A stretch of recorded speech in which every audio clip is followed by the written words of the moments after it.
Қайырлы күн баршаңызға. Үнемі бір пішінді формадағы самсалар жасаудан жалықсаңыз, сіздерге осындай ерекше формадағы мини самсаларды ұсынамын. Жасалу жолы өте оңай, үйдегі бар заттардан дайындалады. Видеоны соңына дейін қарап, каналыма тіркелуді ұмытпаңыз. Алдымен қамырын дайындап аламыз. Керекті мөлшерін төменгі бөлімге жазып қалдырамын.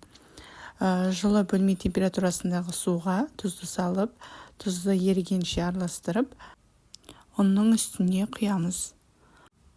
Қамырымыз қатты да жұмсақ та болып қалмауы керек, орташа тығыздықта болса жақсы. Осындай жұмсақ қамыр пайда болады.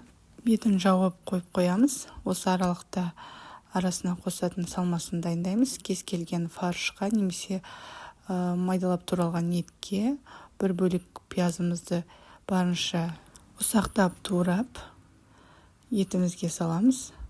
Дәміне қарай тұз, көз мөлшерімен паприка қосуға болады. Бұрыш та дәміне қарай қосасыздар. Етіміздің арасы тығыз болып жабысып қалмас үшін осылай мен 1-2 қасық таза су құйдым. Бір келкі болғанша жақсылап араластырып, кішкене уақыт тұрғаннан кейін қамырымыз осындай жұмсақ бір тегіс болады. Видеода көрсетілгендей бөліктерге бөліп шығасыздар. Мен мұнда 9 бөлікке бөлдім.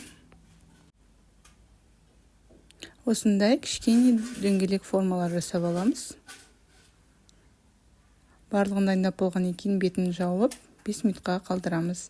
Осы аралықта майды ертеміз. Кез келген жоғары пайыздағы сармайды ерітіп, қатты да ерітпейміз. Қамырлардың әрқайсысын жеке, қатты қалың, қатты да жұқа да етпей жайып аласыздар.